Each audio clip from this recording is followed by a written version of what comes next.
Hi, everybody. Welcome to another episode of And Now You Know with Bette and Julz. I'm Bette. And I'm Julz. And if this is your first time joining us, we want to let you know, first of all, welcome. Thank you so much for joining us. And we want to let you know that we created this podcast to be inspiring, empowering, and uplifting to all women from all walks of life. We have had a lot of learning opportunities and experiences throughout our lives. And what we decided to do was to put this podcast together to share those experiences so that there's you can learn something from it. It can help you in maybe a dark time. Hopefully it can help uplift you, and maybe it can help you make some decisions of how to navigate through whatever you're going through. But needless to say, we are super grateful and super excited to be able to do this podcast. We really are. And we also just want to create a community. We know that it's, on YouTube and a podcast, but we just really want to let you not feel alone and isolated in whatever situation you're going through, because we've been there, and we just really want to validate you. That's all. It's just so awesome when you've got somebody in your corner who you can just think of and go, she's been through that, so she would understand. And we want to hear your comments on these, and we want to hear your stories. Absolutely. So, and we truly want to be there for you and with you. So, anyway, today I'm going to say one more thing before we jump into today's topic. And we just love each other, and we have so much fun. We do. And we talk all the time. And so our conversations are so much fun. We've laughed together. We've cried together. And we said people need to hear the stories. Yep. And so here we are sharing the stories. But yeah, we just have a good time together. And our goal is to make these come across in true Bette Julz fashion. And we hop on here, we introduce ourselves, we do this, and then we just start talking. Jumping, and yeah. It's Unscripted. Crazy. This is totally unscripted. We know the topic. We've decided on the topic, but it's totally, from there, unscripted. Yep. And it's just, It's a lot of fun, and that makes it more authentic, which is our goal, because we just want to be real people. So anyway, and that's all we can really be. Yep. So today's topic is about the Great Divide. Yes, so let's talk about the Great Divide. So recently I heard a study, and it was talking about the happiest women and the happiest men. And so the happiest women are the single ones, and the happiest men are the married ones. And so let's talk a little bit more about that. The reason why single women are happier from this study is because they say that they can finally now focus on their own health and well-being and not feel like they have yet another child to take care of, aka their husband. Mm-hmm. And when it comes to married men are their happiest because their wives do everything for them. Yep. So this is going to be a little controversial perhaps, but what's your take on this? After one of my divorces, I became a corporate gal working for a major corporate company. So it was pretty hardcore, my job, but I had 2 additional mouths to feed. So I did myself a favor, and I hired a nanny. So this nanny, she did my laundry, she grocery shopped, she dropped off my dry cleaning, she started dinner before I got home from work. I would always call her and tell her I was on my way home from work, and she could tell by my tone of voice what kind of day I had had. She would have a glass of wine poured for me. She was your wife. It was amazing. I was like, no wonder he didn't want me to leave. I want a wife too. Right. So that was just a huge, pivotal moment in my mind around marriage. Now, did it pivot me enough to learn the lesson that I needed? Nope. I married again, and I got another divorce. But then I learned the lesson. Yeah. And I got married again. I'm one of those women, though, who I want to be married, but I can tell you I don't want to be married to the wrong man, because it is so much better. What I found out is that I would rather be alone than alone with someone. Right. Right. That is terrible. Yeah. So it's so true, and I'm going to speak about it from the perspective of currently single girl who was married for almost 20 years. Now I've been divorced for almost 5. And I'm the class of, as far as I'm a single girl, I think I'm a part of a very small group. I am a single girl, but I want to be married. However, I would rather be alone than to marry the wrong person. And I have learned, and there's going to be a whole other episode where we talk about dating and experiences, that you have. And how to date. How to date. Well, and also, dating in your 40s, 50s, and beyond is different than dating in your 20s and 30s. So we're going to talk about all that. But specifically about how I feel about it, she had some lessons that she needed to learn along the way, which she did. Yes. And now she's extremely happily married to a wonderful man. For me, I have found that it's interesting that when you do start dating, after almost 20 years of marriage, you don't know how to date. No. You don't know, you don't really know. It's a kind of a shocking new world to enter into. And so especially when you get married so young. Yes. So you didn't even know what you were doing when you got married. True. So I got married super young in my early 20s.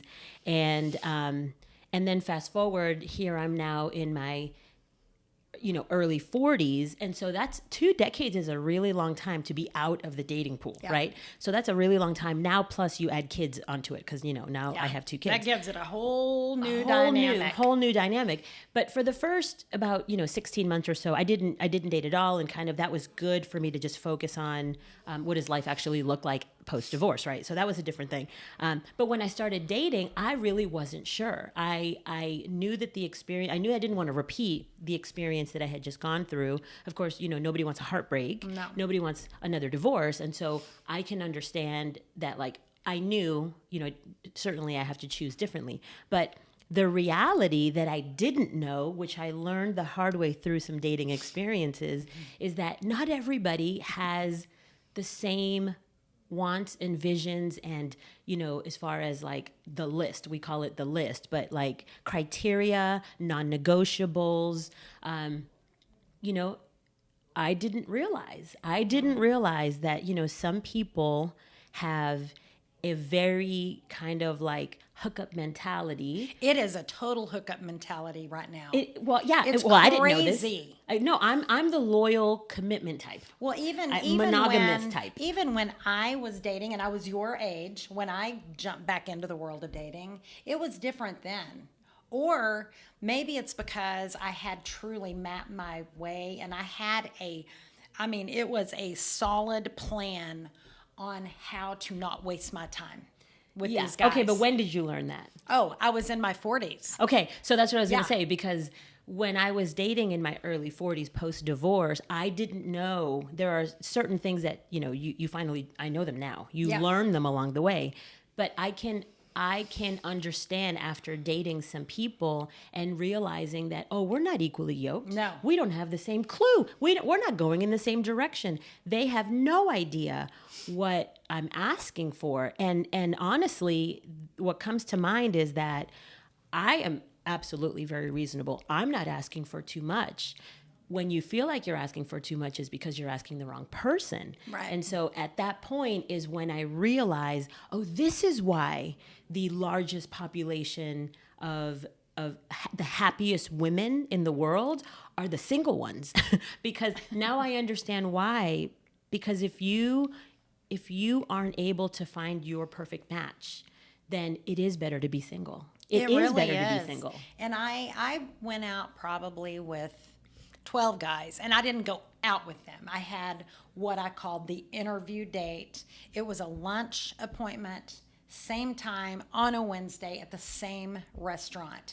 If he said that was inconvenient, okay, we're not going to meet. We're not going to meet in person. And so I went through that, and I did go on a couple of dates, but I was so hyper focused Mission on what I wanted and what I would not tolerate, and went out with a narcissist. I could recognize it clearly. I did go through 2 years of therapy though, guys. So, and I highly recommend that if you are getting out of a marriage, give yourself some time to heal from that. Don't go jump in the frying pan again, because you're going to have to repeat what you've gone through if you don't allow yourself a period of grace that you give to yourself. Betty did it. I highly encouraged her to do it. Yep, I did. She is the perfect student. I am. She is. And I will say, along with that, she was my divorce coach and my dating coach. And so seriously, I really did wait about 16 months before I even considered dating. Of course, I have 2 kids at home, and you have to figure out what life looks like, and you have to heal before you throw yourself out there. But what I'm going to say though is I'm about to celebrate my 5th anniversary as a divorcee, right? Next month, 5 years. And to be honest with you, it takes, I was married for almost 20.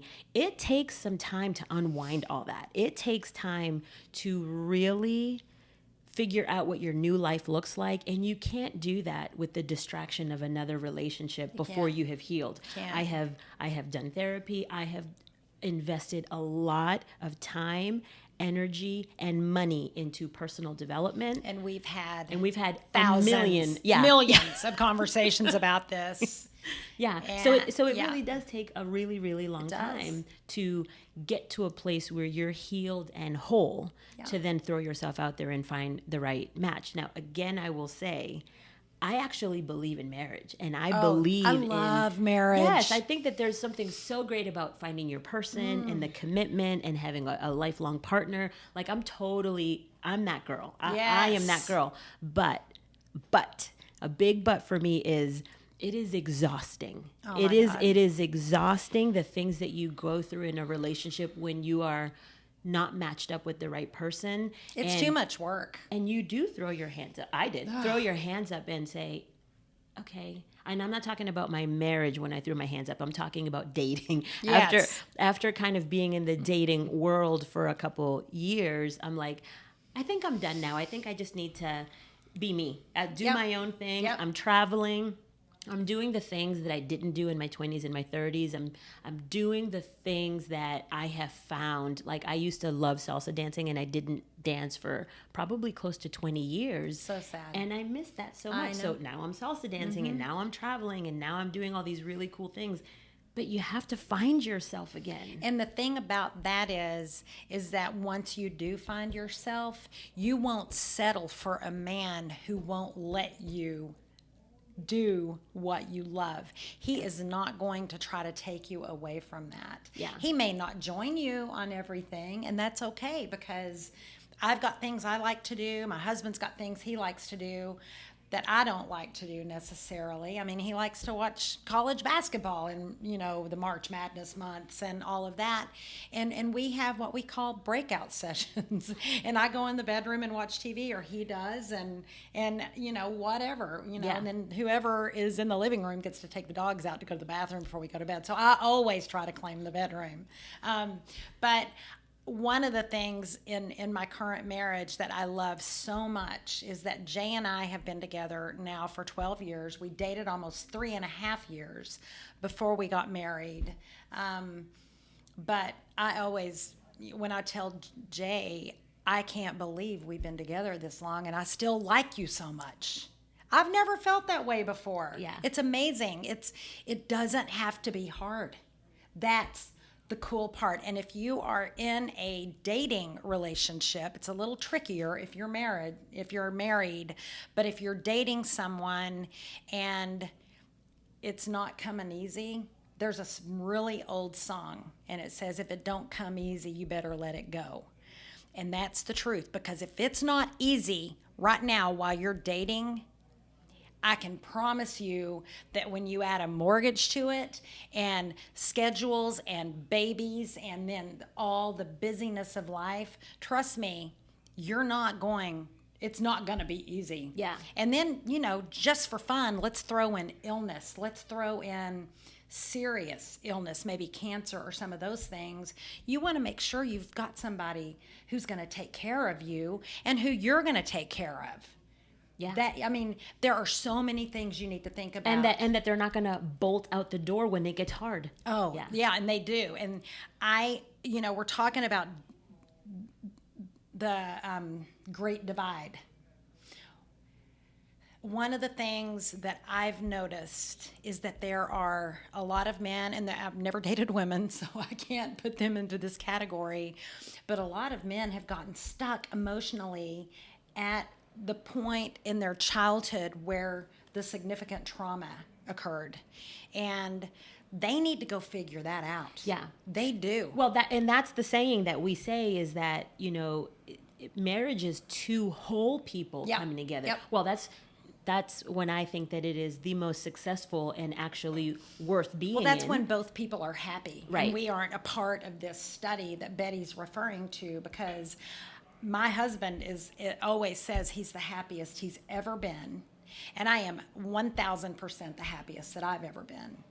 So I don't fit into that mold of women who are unhappy in marriage. I was, and man, I was trying to make it work, and I was bending over backwards to do and give, and oh my gosh, I could never do enough. Well, and by the way, the other part of that study of the women saying that the married women that aren't happy, they're the ones that die sooner. They actually have poured their entire life source and energy into this relationship, into doing X, Y, and Z for their husbands and their household and the children and the this and the that.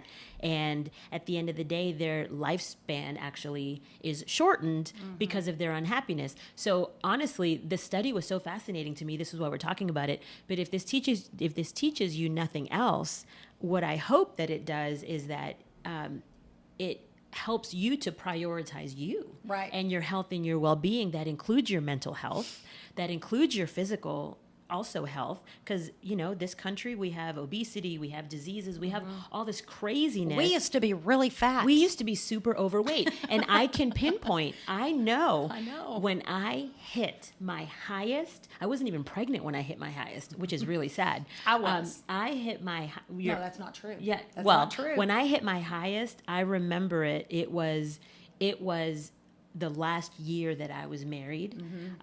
I found a picture of myself, and I couldn't believe that was me. It was shocking. I didn't know I looked like that. I didn't realize that was the heaviest that I had ever been in my whole life. Now, of course, at the time, I had no idea. Now I think about it, and I realize how unhappy I was. But I was death gripping this thing so much, trying to keep it together. Yep.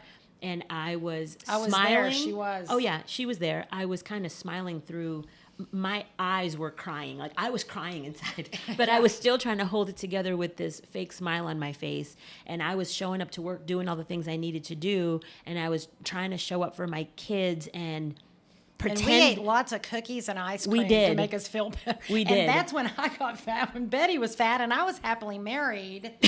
But are you blaming you being fat on me? Well, no, I'm not. My mom died, and then and then COVID happened. Yes, that's true. And then I became manic in cooking, and I love to cook. And the problem is I love my food so much. Yeah, well, me too. I am a foodie, totally, and I love desserts. But we have learned how to do things in moderation. We have. But everybody that has known me like for many years, shout out to all you guys that know me really well. If you've gone out with me, if you've worked with me, and we always had meetings over food. Always. We always had either a brunch meeting, a lunch meeting, a dinner meeting, some kind of meeting, breakfast meeting, whatever.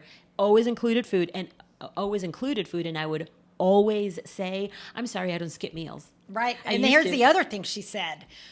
When it came to dessert time, she was like, we'll have one of everything on the menu. And y'all are eating it.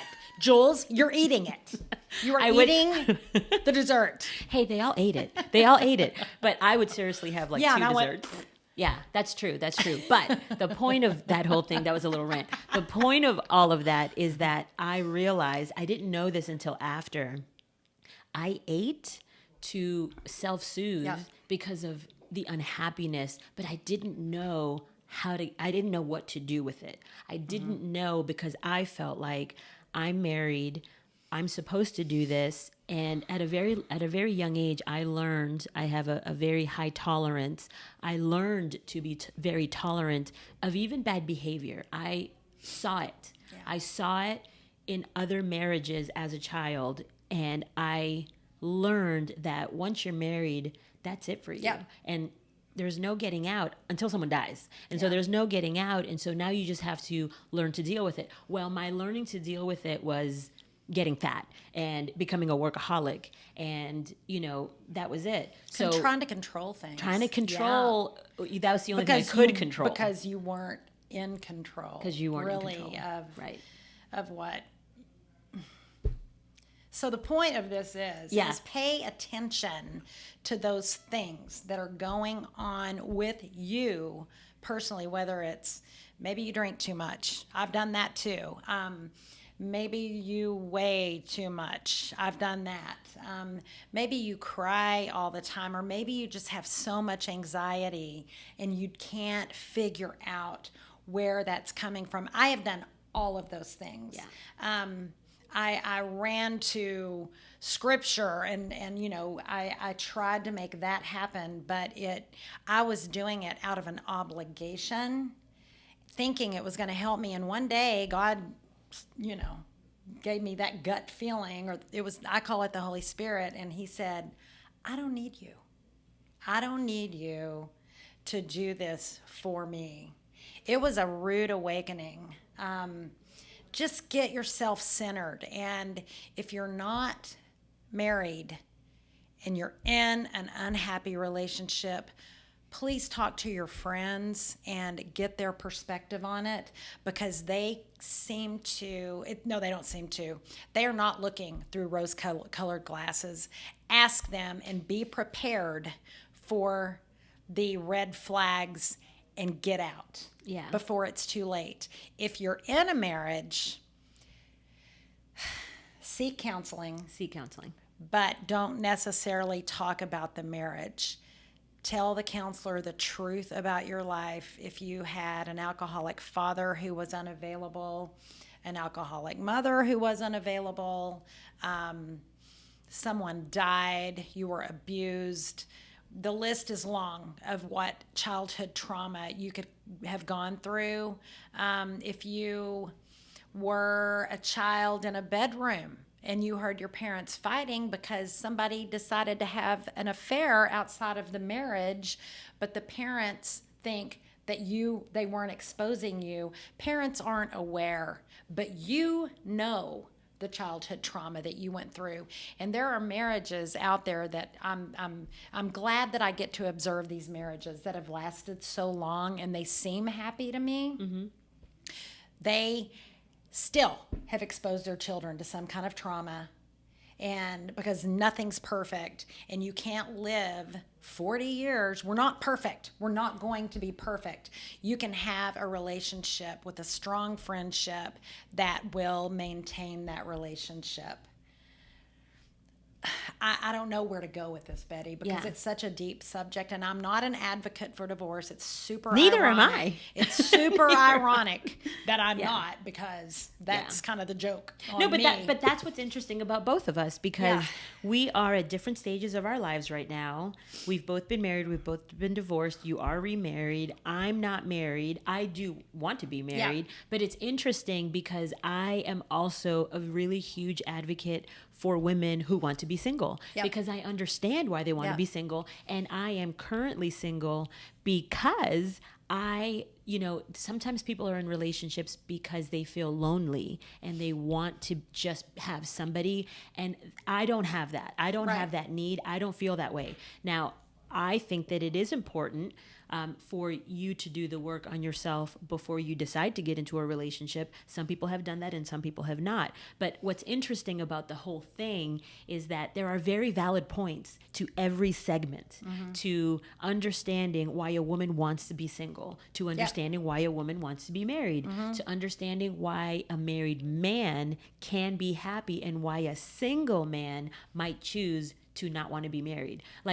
Every class. It's interesting. It's very interesting. So what we want to hear about from you guys, we are interested in hearing your thoughts, because I think that study really did hit it on hit the nail on the head, but I'm interested in hearing. So on the comments below, we can do a part 2 to this. Yep. And what we would love to do is talk about your comments and your feedback and what your experience has been. So you can shoot us an email, hello@bettyandjulz.com, BETTEJULZ. Our email address is also in the description box below. Ask Betty and Julz. Yes. We will have a discussion on it because this is one of my favorite topics. This is one of my favorite topics and then totally. when I did find my husband, I did everything I could to sabotage it because I didn't know what to do with someone who was hitting on all 4 cylinders. Right. But my therapist told him that I would try to sabotage it because it was such a different vibe. It was a whole different, Yes. It scared me. Yes. It scared me because then I thought maybe I wasn't going to be good enough for him. But guess what? I am. Well, and what you just said, if you guys are, first of all, let me just say, if you have not met Julz and Jay together, they are fantastic, and I hope for everybody to be able to He'll meet be on here. Julz and Jay together at one point. He'll be on here. We'll introduce y'all to him. What you just said is so true because experts have said that when you go into a healthy relationship, it feels different than what you're used to, and sometimes there is some self-sabotage because it's not familiar to you. You're more familiar with your trauma than you are with healthy. Well, and I was so terrified for Jay to see there were still some significantly ugly remnants that were playing out in my life, and they carried on, and they really just ended not too long ago, and I did not want him to know. I had kind of told him about it, but there's a difference in words and then actually seeing it.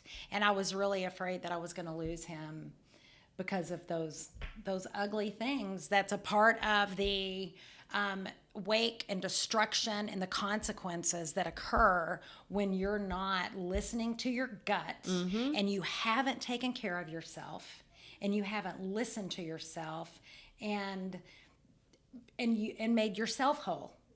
Right. And gone, dang, I am worthy of good things. And I'm in control of those good things. Right. I can make that happen for myself, but I need to treat myself the way that I want to be treated, and then I'm going to attract that. But my husband would have never, out before my therapy and before accountability, I never would have been attracted to him because he's too good. He's too nice. Now, he said he's worked on himself too. Yeah. So if I had met Jay in an earlier life, it probably would have ended the same as my other relationships. It was the perfect storm. We found each other. Pray about it, guys. Write it down.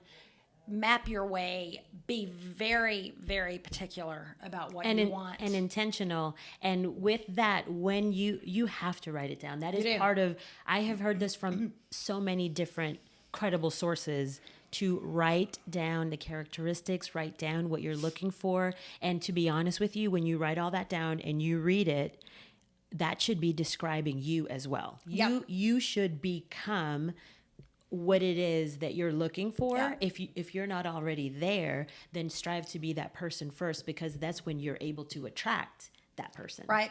Yeah.